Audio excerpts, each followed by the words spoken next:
Bonjour et bienvenue, j'espère que vous allez bien.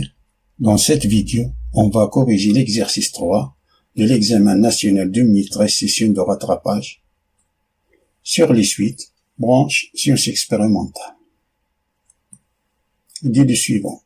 On considère la suite numérique U de n définie par U0 est égal à 2 et UN plus 1 est égal à 1 cinquième de U de n plus 4 cinquièmes, quel que soit n appartienne à n. Question 1. Vérifiez que quel que soit n appartienne à n, U de n plus 1 moins 1 est égal à 1 cinquième facteur de U de n moins 1.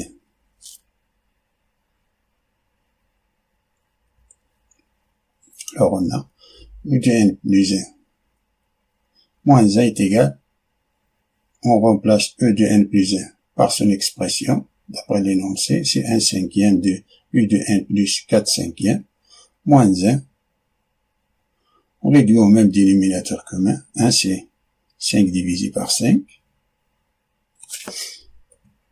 est égal, ça c'est U de n plus 4 moins 5, c'est U de n moins 1, divisé par 5. On a le même dénominateur, qui est égal à 1 cinquième facteur de E de n moins 1. On a démontré cette égalité-là. Passons à la deuxième question, petit a. Montrer par récurrence que quel que soit n appartienne à n, U de n est strictement supérieur à 1.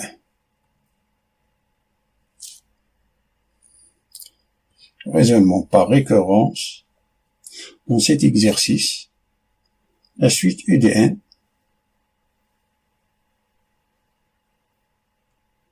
est définie par son premier terme E0 est égal à 2 et n plus 1 est égal à 1 cinquième de U de n plus 4 cinquièmes. C'est une relation de récurrence. La démonstration par récurrence se déroule en 3 étapes. La première étape, c'est l'étape d'initialisation. L'étape d'initialisation consiste de démontrer que cette propriété U de n est strictement supérieure à 1 est vraie au premier rang. On a quel que soit n appartienne à n. Alors, le premier rang, c'est 0. Alors, pour n est égal à 0, on a U0 qui est égal à 2 d'après l'énoncé. Alors, 2 est strictement supérieur à 1. Alors la propriété est vraie pour n est égal à 0. La deuxième étape, c'est l'hérédité. L'objectif de l'hérédité est de démontrer que, en supposant que la propriété est vraie au rang n fixé, alors la propriété est vraie au rang suivant n plus 1, soit n appartient à n, supposons que U de n strictement supérieur à 1 est vrai. Alors, montrons que U de n plus 1 est strictement supérieur à 1 est vrai également. D'après l'hypothèse de récurrence, on a U de n est strictement supérieur à 1, ce qui veut dire que U de n divisé par 5 est strictement supérieur à 1 cinquième. On a divisé les deux membres de d'une équation par 5. 5 c'est un nombre positif, alors le sens de l'inégalité ne change pas. Ce qui veut dire que U de n divisé par 5 plus 4 cinquièmes est supérieur à 1 cinquième plus 4 cinquièmes. On a additionné 4 cinquièmes à chaque membre. Ce qui veut dire que U de n cinquième divisé par 5 plus 4 cinquièmes strictement supérieur. 1 cinquième plus 4 cinquièmes, ça, c'est 5 cinquièmes, c'est 1. Strictement supérieur à 1. Ça, c'est U de n plus 1, d'après l'énoncé, est strictement supérieur à 1, est vrai. La troisième étape, c'est la conclusion. L'initialisation vérifiée, l'hérédité démontrée, on a bien quel que soit n appartient à 1, U de n est strictement supérieur à 1.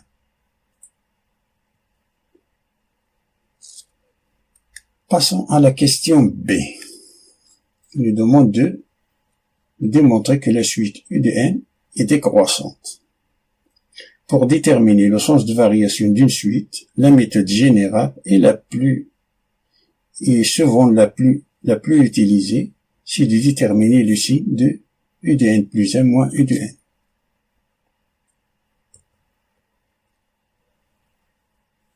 Pour étudier la monotonie de la suite U de n, c'est d'étudier le signe de U de n plus 1 moins U de n.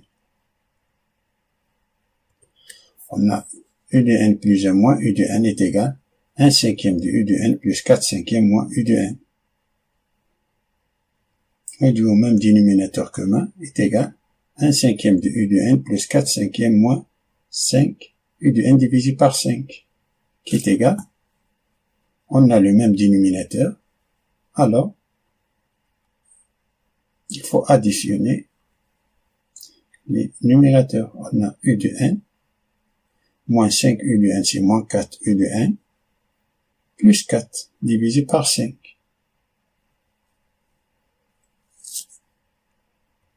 Qui est égal à 4/5 facteur de, factorise par 4, c'est 1, ici on a 1, moins U de n, c'est 4/5 de facteur de 1 moins U de n. On a U de n strictement supérieur à 1. C'est-à-dire, ce bloc-là est négatif. 4/5 fois un nombre négatif, c'est négatif. Alors ça, est inférieur à 0. D'où, on a U de n plus 1 moins U de n est inférieur à 0, ce qui implique que la suite U de n est strictement décroissante.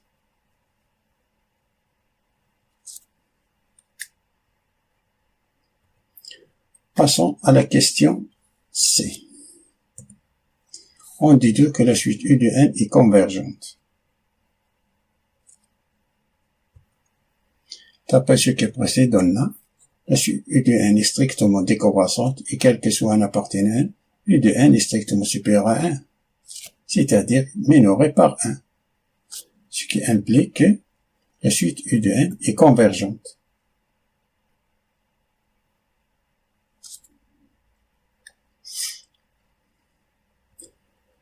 Voyons la troisième question.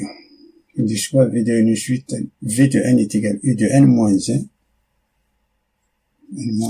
U de n moins 1, montrer que V de n est une suite géométrique de raison 1/5, puis exprimer V de n en fonction de n. On rappelle qu'une suite géométrique de la forme U de n plus 1 est égal à U de n fois R, avec R c'est la raison, U de n, c'est la forme générale, U de n est égal à U de A fois R à la puissance n moins 1. D'après la question 1, on a, quel que soit un appartenant n, U de n plus 1 moins 1 est égal à 1/5 de U de n moins 1.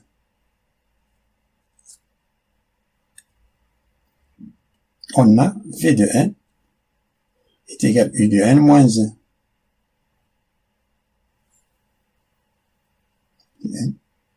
U de n moins 1.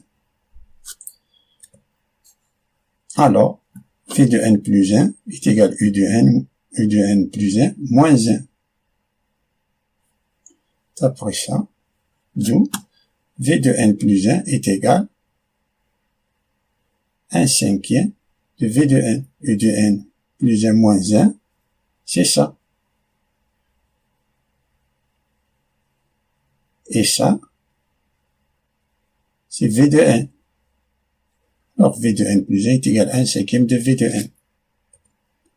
Donc, V de n est une suite géométrique de raison R est égal à 1/5.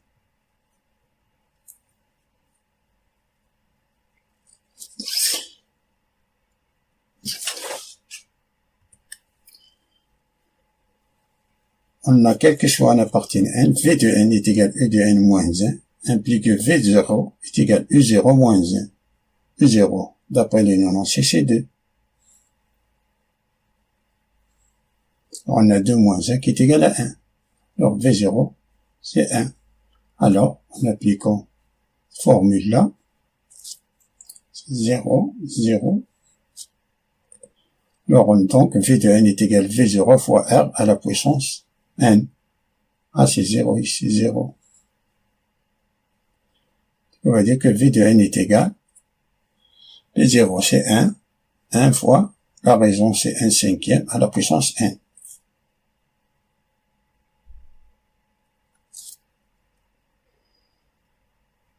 Passons à la question B.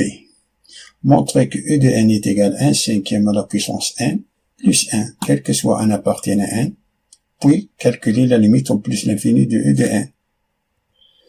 La V de n est égal à E de n moins 1, ce qui va dire que E de n est égal à V de n plus 1. Moins 1 le fait passer à l'autre côté. Ça veut dire que E de n est égal à 1 plus 1/5 à la puissance n. Non, montrer cette égalité. Alors la limite, E de n est égal à limite plus l'infini. On écrit E de n en fonction de n. C'est 1 plus 1/5 à la puissance n. Et la limite de 1/5 à la puissance, ça c'est 0, car on a 1/5 y compris entre moins 1 et 1. Alors la limite, plus l'infini de E de n est égal à 1. Ça c'est 0, il me reste 1. Merci pour voir cette vidéo et à bientôt.